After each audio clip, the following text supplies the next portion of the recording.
Alhamdulillah. Mungkin saya ada bertanya seperti ini Bu ya. Maaf. Ya, dari kajian Bu ya, saya menangkap antara dari kajian Bu ya yang bukan yang malam ini maksud saya, dari menangkap antara cita-cita dan menghilangkan keinginan seperti kontradiktif gitu Bu ya. Mungkin saya ulangi Bu ya. Dari kajian Bu ya, saya menangkap antara cita-cita dan menghilangkan keinginan seperti kontradiktif. Cita-cita menciptakan keinginan yang akan digapai, sedangkan menghilangkan keinginan akan menghasilkan ketenangan dalam hidup. Seperti itu. Nah, ini bagaimana penjelasannya ini Bu ya? Terima kasih Bu ya. Assalamualaikum warahmatullahi wabarakatuh. Waalaikumsalam. Ingin saya jawab seperti ini, bahwa yang membuat kita menjadi ada paradoks dalam diri kita, kontradiksi itu sebetulnya adalah karena otak kita menginginkan sesuatu, tetapi hati kita menginginkan sesuatu yang lain. Dan kita tidak pernah menjadi hakim yang tegas untuk memutuskan berpihak kepada siapa, mana yang dikabulkan, apa keinginan hati, apa keinginan otak. Nah itulah, selama itulah kita dalam keadaan gelisah dan itu bisa menjadi stres loh. Ya, begini, seorang perempuan, ibunya menjodohkan dengan lelaki, bapaknya menjodohkan dengan lelaki yang lain. Karena ibu bapaknya sudah bertengkar, masing-masing merasa memiliki. Si bapak menjodohkan dengan lelaki yang lain, ibunya menjodohkan dengan lelaki yang lain. Masing-masing mengancam, kalau kamu tidak nurut bapakmu, nggak usah ngaku bapak lagi. Repot nggak? Sakit nggak? Ini sering kita menghadapinya, bukan orang tapi pikiran kita dengan hati kita yang berbeda. Nah itulah makanya jalan keluarnya gimana? Ya sudah, sekarang karena kita bertuhan, makanya ada tradisi namanya istikharah, meminta jawaban dari Allah mana yang terbaik. Karena kita memilih sesuatu, kalau kita tidak berkesimpulan dengan ini pilihanku, selamanya kita menjadi bingung loh. Betul enggak? Kita terganggu itu. Kemudian yang kedua, bahwa kita mesti membedakan keinginan dengan kebutuhan. Jadi kalau keinginan mah tak terhingga, apa saja yang kau lihat bisa terjadi yang kau ingin. Orang punya mobil, pengen mobil enggak?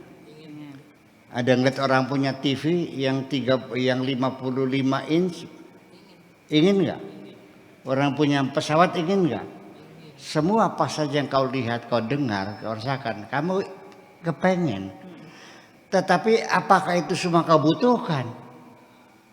Enggak juga.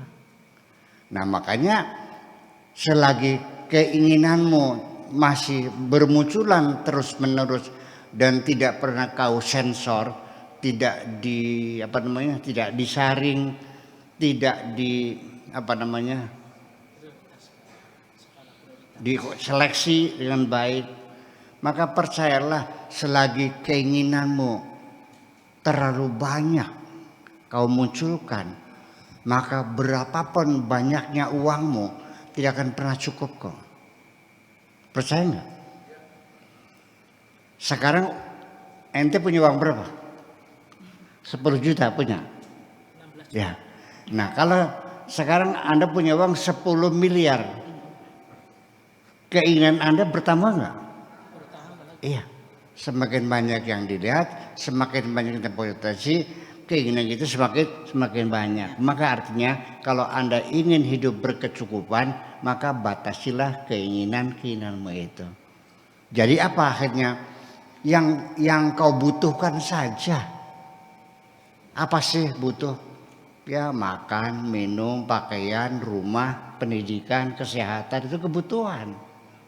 Dan kebutuhan pun itu kita memakai standar yang paling standar minimal, standar yang paling murah. Makan perlu nggak? Butuh nggak? Itu minta sama Allah, ya Allah aku pengen makan. Kalau ditanya apa yang ingin makan, yang penting asal kenyang. Kamu pengen kawin nggak? Butuh nggak? Seperti apa perempuannya? Yang penting asal perempuan. Jadi ketika keinginan kita dengan standar yang paling rendah, hidup kita menjadi nyaman. Kalau kita pengen punya rumah yang penting tidak bocor, tiba-tiba Anda dapat dikasih rumah gedong, seneng nggak?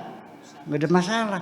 Kalau dapatin rumah gubuk, nggak ada masalah. Makanya jadi kita tidak akan pernah kecewa kalau kita menemukan standar yang paling rendah. Saya kira kalau keinginan kita lepaskan, tidak akan pernah habis kok. Pesawat juga ingin kan?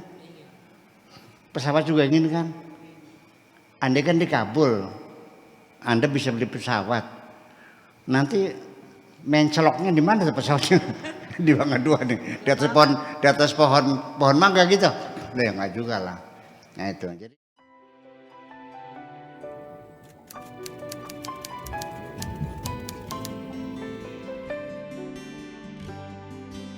aku hanya ingin berbagi kebahagiaan dan tidak menggurui siapapun. Terlalu sulit bagiku untuk menyalahkan siapapun. Akan tetapi apabila ada orang yang ingin mengisi raporku, tentu aku sangat gembira sekali. Dan kujamin aku tidak akan sakit hati sedikit.